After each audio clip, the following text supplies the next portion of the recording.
তো মারুফ ভাই, আজকে আমাদের টপিকস হচ্ছে একটা ইমেজের কিভাবে আমরা ব্যাকগ্রাউন্ড রিমুভ করব এবং সেই সাথে একটা ইমেজকে আমরা পাসপোর্ট সাইজ কিভাবে করব এবং স্ট্যাম্প সাইজ কিভাবে করব অথবা আদার্স কোনো সাইজ কিভাবে করবে এই বিষয় নিয়ে আজকে আমরা ক্লাস করাবো। তো বাই ডিফল্ট হচ্ছে একটা ইমেজ এইরকম তালা অবস্থায় থাকে, একটা ইমেজ নেওয়া থাকলে তো ওইটাকে তালাটা ছুটাই নেবেন এবং চাইলে একটা কপি করে নিতে পারেন, এটাতে সুবিধা হবে আর কি। তো আমরা এইটা হলো নর্মাল ইমেজ, আর মানে আমাদের মেইন ইমেজ, আর এইটা হচ্ছে আমাদের এডিট ইমেজ। এখানে নামও লিখে নিতে পারেন, নাম না লিখলেও অসুবিধা নেই, কিন্তু আমি আপনার নাম না যে এডিট নাম দিলাম, তো এইটার উপরেই আমরা কাজটা করব। তো এইটা এই অবস্থা আছে। এখন এই ইমেজটা এরকম থাকার পরে আমরা কি করব, এটার ব্যাকগ্রাউন্ড চেঞ্জ করব। তো আমি যেটা বলতেছিলাম যে এখানে এই যে ব্যাকগ্রাউন্ডের রিমুভ যেটা কুইক অ্যাকশন, এইবার ফাংশনটা নাও থাকতে পারে। যদি না থাকে তবে আপনি কিভাবে করবেন, এই যে উইন্ডোতে যাবেন, উইন্ডোতে গিয়া এখানে যে ক্লিক দিলে এই যে লেখা আছে প্রপার্টিজ, এটা যদি আমি উঠাই দিই দেখেন ওই ফাংশনটা কিন্তু এখন নাই, আছে কি নাই। তা আপনি কি করবেন, উইন্ডোতে যায় এই যে প্রপার্টিজ শব্দটা, এটা স্ক্রিন রেকর্ড হচ্ছে এবং না যদি আপনি ভুলে যান তাহলে এই রেকর্ডটা দেখলে আপনি দেখা দেখা ইয়া করতে পারবেন। তাহলে আমি এটা দিলাম, এই যে এখন এটা চলে আসলো। তো অনেক সময় এইরকম থাকতে পারে, তো এখান থেকে এমন ডাবল ক্লিক করলে এই যে রিমুভ ব্যাকগ্রাউন্ড।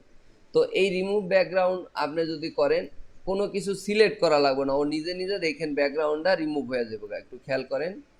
আচ্ছা, এই যে ব্যাকগ্রাউন্ডে হয়েছে, এখন এইটার আমরা উঠাই দিই। দেখেন এখানে দুইটা লেয়ার ছিল, তো ওই জন্য আর কি মনে হচ্ছে যে ওইটা আছে। তো আমরা এই যে দেখেন ব্যাকগ্রাউন্ড অলরেডি কিন্তু রিমুভ হয়ে গেছে, শুধু ইমেজটা আছে। এখন আমি এইটারে দইরা যদি নাড়াই, যে আমি কিন্তু নাড়াইতে পারতাছি, আমাদের পিছনে কি ব্যাকগ্রাউন্ড আর আছে? এখন নাই। এখন এইটার আমি একটা সাইজ করতে পারি, ঠিক আছে। এইভাবে আমরা একটা সাইজ করে নিতে পারি, ক্রপ কইরা, যে আমরা একটা নির্দিষ্ট সাইজ নিলাম, ধরেন এতটুকু রাখবো আর বাকিগুলাই রাখবো না, বাস এতটুকু ধরেন রাখবো, রাখিয়া দিলাম কাইটা, বাকিটা চলে গেল না। এখন মনে করেন কোনো কারণে আপনি একটা ব্যাকগ্রাউন্ডে কিছু একটা দিতে চান, তাহলে আমি সাদা একটা কালার দিতে চাই, মানে এটার পিছনে সাদা একটা কালার দিতে চাই, তাহলে আপনি কি করবেন, এই অবজেক্টটাকে শুধু সিলেক্ট করবেন, তা কন্ট্রোল ধরে এই অবজেক্টটা সিলেক্ট করেন। আচ্ছা, এই যে অবজেক্টটা সিলেক্ট করলাম, এখন কন্ট্রোল শিফট আই ধইরা কি ধরবেন, রেকর্ড হচ্ছে, কন্ট্রোল শিফট আই ধইরা চাপ দিলে আপনার এই ইয়াটা বাহিরেরটা সিলেক্ট হয়ে যাবে। তখন কন্ট্রোল ব্যাক স্পেস যদি দেন সেইভাবে আপনি করতে পারেন। আমি যদি একটু দেখাই, অথবা আমরা আর একটা সঠিক ওয়েতে যদি করি, ব্যাকগ্রাউন্ড রিমুভ দেওয়া একটা ওয়েতে আমরা শিখাচ্ছি, এটা আমি এইভাবে শিখাবো না। ধরেন আবার আগের জায়গায় গেলাম, মানে আমি পুনরায় করব আবার। ব্যাকগ্রাউন্ড রিমুভ সহজেই করতে পারলেন, কিন্তু আমি চাচ্ছি এটার পিছনে কোনো রিমুভ করব না, কিন্তু কালার এক কালারের একটা দিব। তাহলে প্রথম কাজ হচ্ছে আপনার এই ক্রপ করে এইটার কাইটটা নেওয়া, মানে এইটা হলো একটা গুড প্র্যাকটিস। তো এই জন্য আমি একটু ভিন্ন পদ্ধতিতে করলাম। তো এটাই যে অ্যারো দিয়ে এই যে ইমেজটারে সরাইতে পারবেন, কারণ আমার মাথা যেন কাইটটা না যায়। তারপর এইটা চাপ দিয়ে এই যে এই সাইডে নিবেন, যাতে ওই দুই সাইডে সমান থাকে। তো এতটুকু নিয়ে আমি কাইটটা লাইলাম। এখন চিন্তা করেন যে আমার ব্যাকগ্রাউন্ডে কিন্তু ময়লা আছে, মানে একটা নির্দিষ্ট কালার না, ওই যে ফাটা ফাটা ইয়ে আছে। তো এখন আমি চাইতে যে শুধু এই ব্যাকগ্রাউন্ডটারে সিলেক্ট করব, তা অথবা আমি পুরো মানুষটারে সিলেক্ট করব। তাহলে আমরা এই যে কুইক সিলেকশনের টুলে যাব, যাওয়ার সাথে সাথে আচ্ছা আমাদের এখানে একটা অবজেক্ট সিলেক্ট করে নিতে হবে।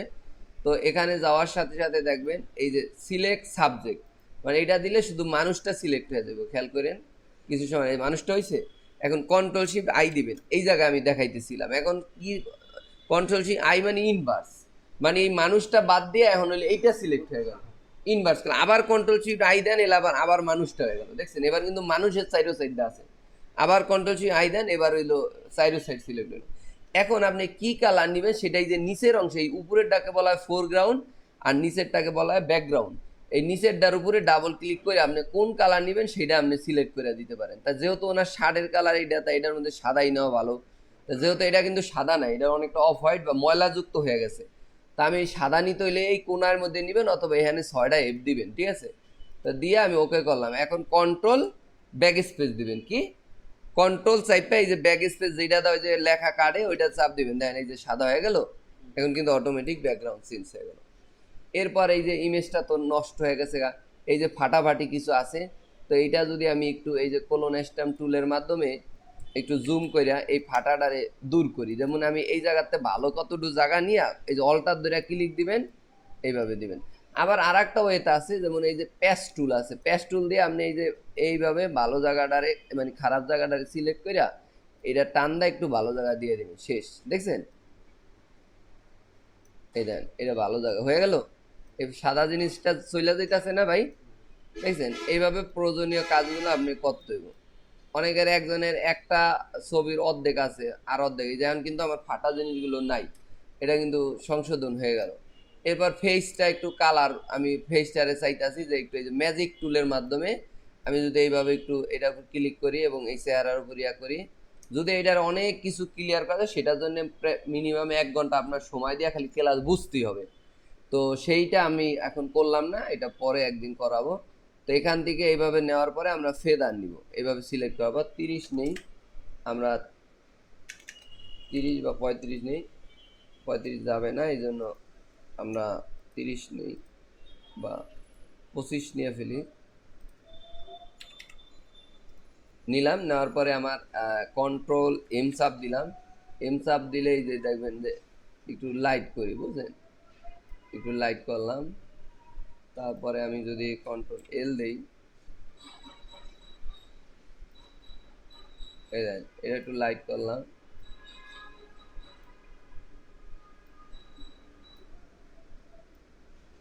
এগুলো কোনো মুখস্থ না, এখানে মোটামুটি লাইট বাড়াইলাম। এরপর আমরা এই যে হিউজ সিচুয়েশন থেকে ব্রাইটনেস বাড়াইতে পারেন, ব্রাইটনেস এইরকম করে, বুঝলেন?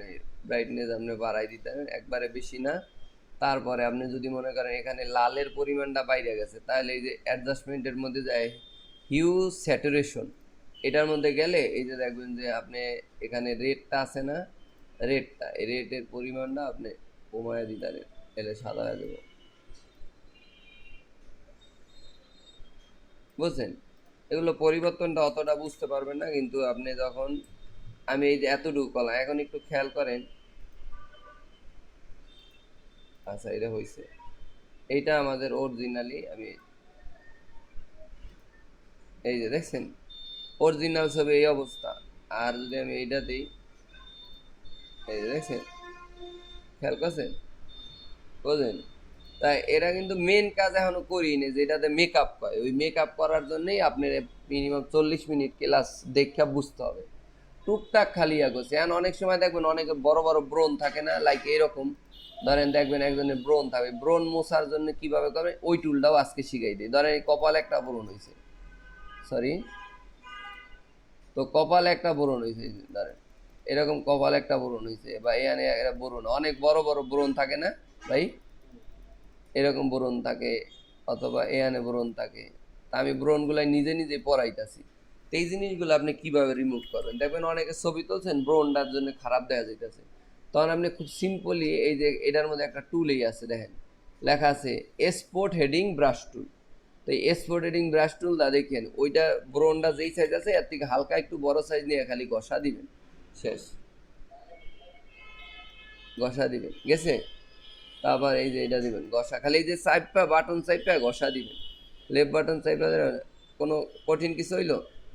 এইভাবে আপনি চাইলে ইয়া করতে পারেন। এখন বাস্তবে আমি কিছু একটা ব্রণের ছবি আইনা আপনাকে আর একটু ইয়া দিতে চাই, যে ব্রণালা ছবি কোথায় পাইতারি, পিকচার, এরকম অনেকের চেহারায় ব্রণ থাকতে পারে।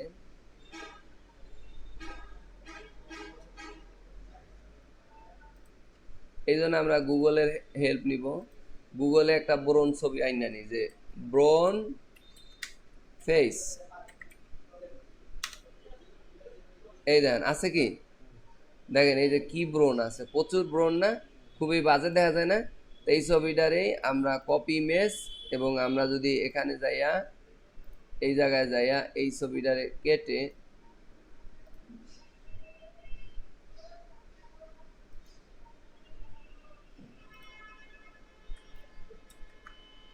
দেখেন নিয়ে আসছি, তো এটারে আমরা ডিলিট করে দিলাম। এই হলো আমাদের ইমেজটা, বুঝছেন? তা কি ব্রণ বিস্তৃতি দেখা যায়, তা এটা কতভাবে আমরা ইয়া করতে পারি, ঠিক করতে পারি। দেখেন খুব দ্রুত করতে চাইলে আপনি যেটা এখান থেকে প্যাচ টুলটা নেবেন, তো প্যাচ টুল নিলে এই যে এই জায়গাতে সিলেক্ট করে এইটার পাশে ভালো জায়গা আছে না, এটা সিলেক্ট রাই খেলন, ভালো জায়গা আছে না, এই যে দেন গেছে, তা এরকম আছে, এটা ধরছেন, দেখেন গেছে।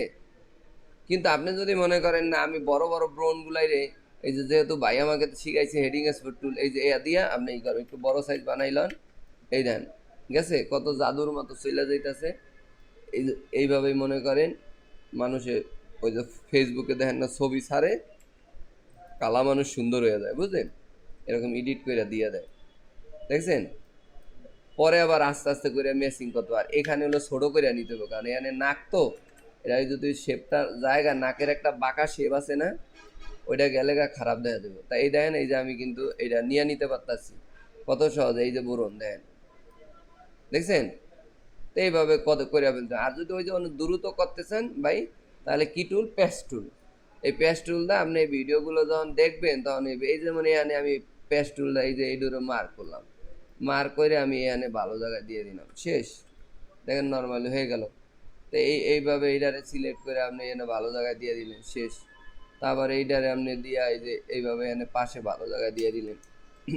আর একবারেই যদি ভালো জায়গায় থাকে না যে ভাই পুরা চেহারা ইমেজটা, সেই ধরনের কাজও, কমপ্লেক্স কাজও দেখাবো। এই বিদেশে গেলে যদি ওইভাবে কাজ করেন আপনি, দেখা গেছে ওই ধরনের কাজ আপনি লাগবে, কেউ আপনাকে এই ধরনের কাজ দিতে পারে, তখন আপনি আফসোস করবেন না পারলে। তো এই কাজগুলো আসলে প্রফেশনাল শিখতে গেলে একটু সময় লাগে, একটু ধৈর্য আছে, ধৈর্য দিতে হবে। এই দেন মোটামুটি এখন আমরা দেন আগের যে ছবিটা ছিল, আমি যদি একটু গুগলে যাই, দেন কেমন আছে, আমি যদি এনে দেই, এটার কোনো এখনো পর্যন্ত কোনো ডিজাইনই করি নাই, মানে এখনো কোনো মেকআপ টেকআপ করি নাই, এটি মসৃণ করি নাই, মানে একবারে ফিনিশিং বাবুদের যেমন একবারে আলতো থাকে ওগুলাই এখনো এটা অ্যাপ্লাই করি নাই, তাতেই মোটামুটি একটা ফ্রেশ হয়ে গেছে, বুঝতে পারছেন। তো এইভাবে তাহলে আমরা মোটামুটি বেশ কিছু টুলের কাজ শিখে ফেললাম। তো এগুলাই আপনি ব্যবহার করবেন। এক নম্বর হচ্ছে আমরা শিখেছি কিভাবে ব্যাকগ্রাউন্ড ডিলিট করতে হয়, সেটা কিভাবে ব্যাকগ্রাউন্ডে একটা নতুন একটা কালার দিতে হয় সেটা, এবং সাথে আমরা প্যাচ টুল শিখলাম, এবং হেডিং স্পট টুল দিয়ে আমরা ব্রোন ডিলিট করা শিখলাম। এবং একটা আছে ক্লোন স্ট্যাম্প টুল। ক্লোন স্ট্যাম্প টুল আবার অন্য সিস্টেমে কাজ করে, যেমন আপনি চাইতেছেন কি যে এই যে যে ইয়াটা আছে না, মানে এই যে যে এই জায়গায় ঠোঁটটা আছে না, এই ঠোঁটটাই আপনি এই জায়গায় দিয়ে দিতে চান, যদি এমনটা করতে হইব না, কিন্তু কোনো কারণে এক চোখ নাই আর এক চোখ, মানে এক চোখ বন্ধ এরকম করা, এখন এই চোখটাই কপি করে এই সাইডে ভার্টিক্যালি বসাই দেওয়া যায় চাইলে। হ্যাঁ হ্যাঁ হ্যাঁ, ও হ্যাঁ, রিফ্লেক্ট করে এটা, হ্যাঁ ওই রকম টাইপের কিছু একটা করা, যে এক চোখটারে যখন আপনি করবেন, অবশ্যই আমাদের ভিডিও যেগুলো দেওয়া আছে ওটি আগে শেষ করতে পারেন, ওটির মধ্যে অনেক কিছু শিখতে পারবেন। তো ধরেন আমি এই যে এখানে দিলাম, ওইটা অবশ্যই রিপ্লেট করা, কিন্তু এই জায়গায় হলো এটার কয় ক্লোন করা, মানে কপি করা, হুবহুব কপি করা। তো আমি এই কোনা ডুরে কপি করতেছে, এই যে দিলাম, এখন এইখানে যা ওই দেখেন ওই যে কোনা ডুকু, এই যে এতটুকু হুবহুব এই জিনিসটা। আর যদি বলতে পারেন যে ভাই পুরা বড় জিনিস করে ই করবেন, তাহলে এইটারে বড় বানাইতে, বড় বানানোর জন্য এই যে এইটারে বড় করতে হয়, কি দেখছেন, এই যে ব্র্যাকেট আছে না, সেকেন্ড ব্র্যাকেট, ওই কিটা এটা বড় দিলেন, এই দেখেন পুরা নাক এই দেখা যাইতেছে। আমি যদি এই নাকের উপর ধরি, আবার যদি অল্টার ধরে এখানে ক্লিক দেই, এখানে ওই যে ওই নাকটা পুরা হয়ে গেলো, দেখছেন, বুঝছেন। এরকম হুবহু কবে যদি এটা পরে প্র্যাকটিক্যালি কাজের মধ্যে এটা বুঝতে পারবেন যে কি কাজে লাগে। কিন্তু আপাতত আপনি কি জানবেন, এই যে যে টুল নিয়ে আলোচনা করেছে এইগুলাই। তাহলে এই পর্যন্ত এলো, রেকর্ডটা থাকলো, এই রেকর্ড আমরা স্টপ করলাম।